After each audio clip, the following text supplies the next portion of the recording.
Are there other things you need to worry about when you're buying a condo? Yes, there are, and I'm going to tell you right now.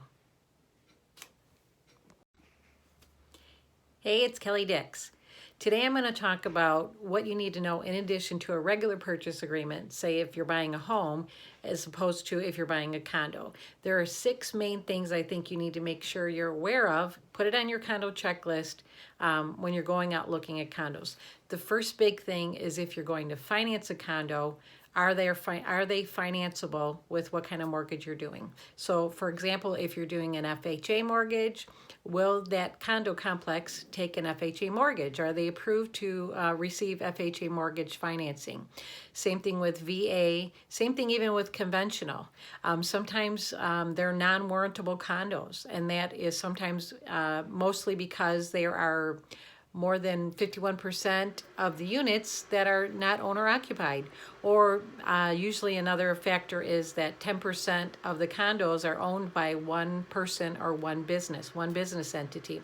So it's very important that you want to make sure that your financing will work in that condo complex, or you're going to be wasting a lot of your time even looking in that complex. And what I'm going to provide below in the description are links to FHA and VA, and you can just easily type in the condo complex and see if it's actually approved and what day it expires. So there's a good tip there. Also, another thing that's coming out now too that's beginning to be pretty popular are spot approvals. So if your complex is not approved, the lender can do a spot approval. They usually have to have a purchase agreement to start the process. And it does take a little while. It's not to the advantage of the seller if it's a busy market, but if it's really slow, they can do a spot approval and try and get that one condo unit approved for your financing. So there's an option too. You can talk to your lender if that's an option for them to work with.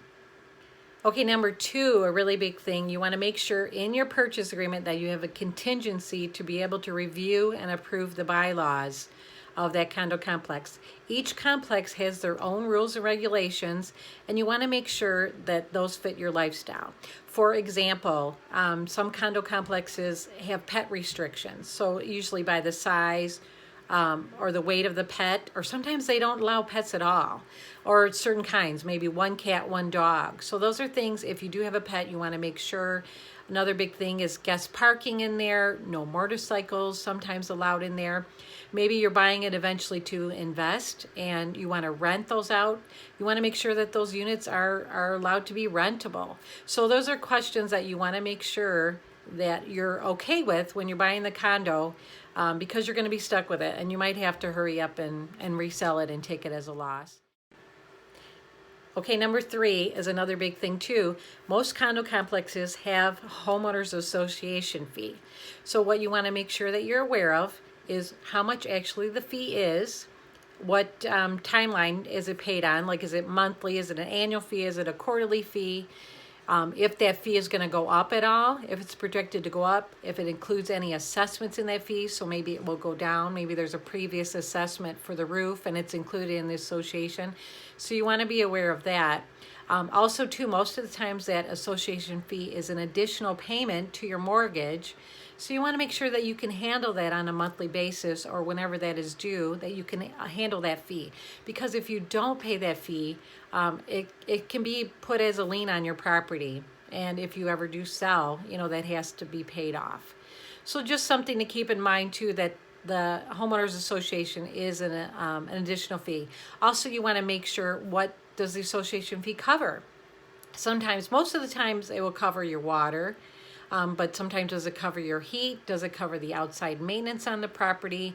Sometimes they're a little higher if there's a pool or a gym fitness center in the area. Sometimes the association fee is a little higher.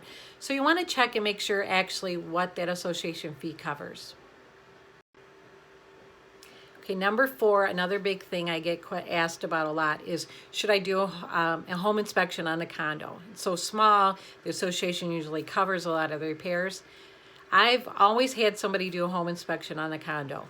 You are still responsible, depending on the association, the furnace, the air conditioner, the windows, the electrical, the plumbing inside. You want to make sure that all those things are working. Maybe you want to know if the roof is bad, and in 5 years you're going to have an assessment charged to all the owners in the complex. You probably want to know those things to prepare just for those extra fees.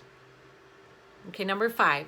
Now just know too that the association does cover a lot of the outside repairs. You are responsible from the walls in. So if you do have to put in a repair request, sometimes it's done by work order, and it does take a while to get something done, unless it's, an emergency. So just be prepared that you have to go through a process to get something done. You always want to have everything approved by the association. Okay, and also number 6, what I think a lot of times people don't realize is that when you buy with a mortgage, you do have a condo questionnaire. So that's an extra fee to the buyer usually in the mortgage process. It all depends on the lender, maybe a couple $100, but just be aware that that's an extra out-of-pocket fee. I do think you can roll them in the mortgage, but it is a out-of-pocket fee to get the condo questionnaire done, and that pertains to the first part of my number 1 thing about the financing, if it's financeable condo complex. Also, too, just be aware that when you sell, a lot of times there's an extra fee to the seller, which you don't think about it when you're buying, that you have to provide a status letter for anybody financing when they buy.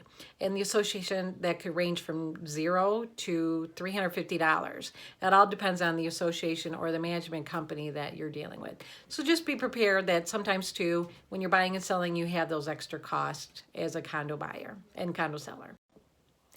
Okay, so now hopefully you're a little more informed about buying a condo, a little more at ease. Remember to check the links below if you're financing and you want to check to make sure the condo complex are FHA and VA. I'll put them down in the description below.